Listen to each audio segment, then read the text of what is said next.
In a world more connected than ever, many people still carry, quiet and painful feelings that no matter where they are, they don't truly belong.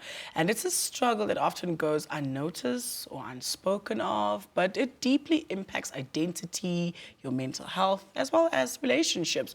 This morning, we are joined by psychological counselor, that's Mechelle Tjimuku, to explore what, it really means to feel like an outsider in your own life and how healing and connection is very much possible. Mechelle, it's nice to have you. Good morning. How are you? Good, thank you. Thank you for having me. Great stuff. I'm really happy to, get to this, to talk about this as well. I didn't think we talk about a sense of belonging that often, and it's nice.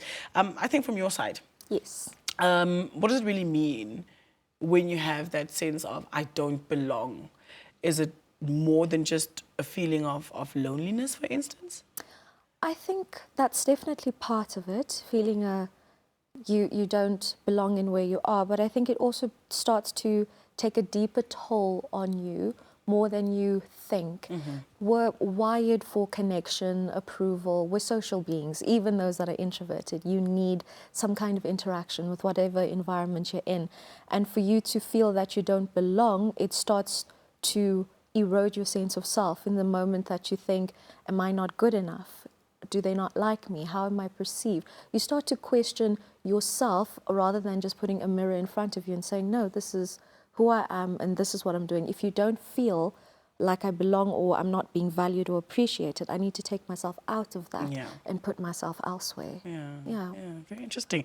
What is some of the common, root causes behind this feeling? Would you say it dates or goes as back as to one's childhood, culture, for instance, or what are other contributing factors?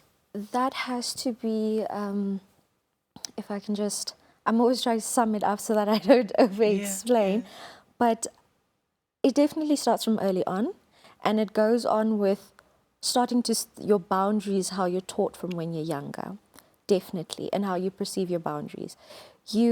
If you are raised in an environment where your parents are overly critical or your needs are not being met or expressing them comes with punishment, your sense of self starts to deviate in the stream of, I need to be agreeable, I must be compliant, I must be accommodating, I must put others before myself.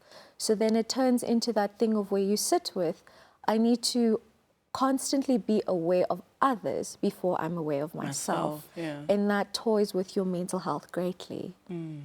There's something I just stood out now from what you just said, where you said about, for instance, parents being overcritical. Can experiences such as, being called a black sheep of the family, for instance, or, if you're or being, excluded at school, for instance, that's what I wanted to say. Can it shape your lifelong sense of belonging? Absolutely, 1000%. And that is the leading cause of it, actually, as you said it rightfully now. The phrase black sheep comes from early childhood. That's where it starts.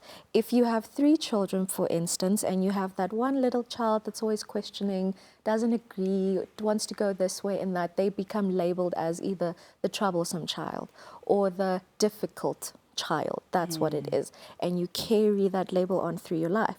You get to school, your friends have a perspective, you have a different one, and when you don't agree, then goes, I'm not going to really associate or be your friend. You're being isolated. When you get into adulthood, you're at work, your colleagues will perceive you as, no, we can't really invite you to our functions because you might not get along with what we are. So it sits way in the back of your head, and it only comes out once you really sit with yourself and you try and understand what is the sense that I'm feeling, because it's a void that people often don't know how to perceive or how to understand or where it comes from. Then it comes out as something that it's not. For example, that not being belonging or that black sheep whole title, you start to feel like I'm a terrible person. I'm horrible.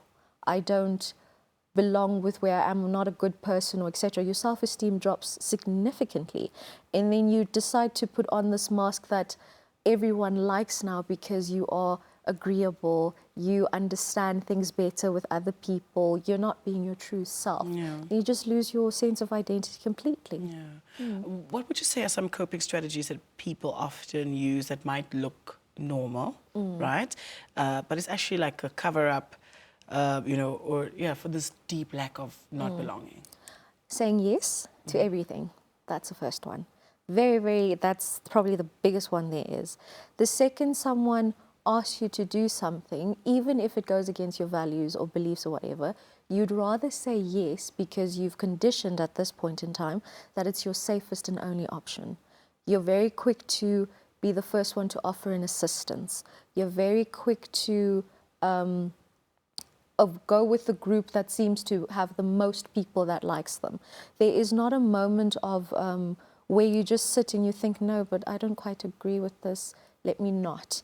It's rather you be safe so that I'm not rejected, I'm not seen as odd, than you being your true, genuine self. And I think that's what people confuse. People respect you more and appreciate you more when you're your honest and authentic self to the bone. And it's not that you need to be harsh or anything like that. Just be you. Be in yourself. Know where you stand. Know what you believe. Know what you think. And take it from there. And if you're shaken by a moment where you feel, I have to now downplay it a little bit, then you should sit back for a second and be self-aware and say, in that moment, I felt a sense of fear or whatever. It wasn't right. I need to go back and fix it. And you simply go back and you say, listen, sorry, what I said to you earlier, I really am not comfortable with. This is really what I thought. Can we rather go this way? Collaborative. Rather build a relationship on respect than compliance. I like that. So what are some practical therapeutic, not forgetting that, therapeutic steps that, someone can take to start building like a real sense of belonging, even if they've never felt it before? First one that I like a lot, and I do it myself, is journaling. Is it? Journaling is the best. Really? Because I think I also like to take it, especially with younger kids as well, you write all the time. You're always writing, or you're always texting. You're always putting something out you're putting a thought to paper or to pen or whatever the case may be. Write down a way or a list of things that you like about yourself, everything. Then on the other side, write down a list of things you don't like about yourself. And then sit and ask yourself, is this really something that I don't like, or was it something that someone pointed out Didn't like. and I didn't like it? Or another method that I really like is you write a letter to yourself. You say, I'll use myself as an example, Dear Mechelle, I see you as this person and this person. And if there's a great difference between what you've written and what you feel, that should be the realization that I need to work on where I am as a person. Am I in the right place? Is my cup being filled the way I'm filling other people's cups? That is the first one. The other one is also some exercise. Very important, very, very important. And I like exercise with groups, is always so nice, because you get caught up with day-to-day life. You're always in your little bubble. You fall into strategic routines, whereas taking yourself out to perhaps a park or down the street puts you in a moment where you can just connect with yourself in an environment where there's no judgment and you can be honest with yourself. Yeah. The other one is also trying something new that you've never done before. You get so complacent in the things that you do because you're afraid of other things that you start to also sit with, I could never do that, or that would never be me. It can be you, and you will do it. Why not? Yeah. Give it a try. Start with those things. And I think if you start at a low stake level and slowly build it up, it will help you. It doesn't need to be a massive change. And that's what people think therapy often wants. You attend one session and then I must walk out smiling, which isn't often the case. My job is not to make you feel good. It's for you to get a sense of self and be okay to take what we've done and put it out elsewhere. That's what's important. I like that. Thank you, Mechelle. You're just reminding us of so many things here today. I don't know if you have anything else that you would like to say this morning, a final note, final word to the Namibian nation. To the nation, all I can say is, as it was mentioned earlier, it is Suicide Prevention Month.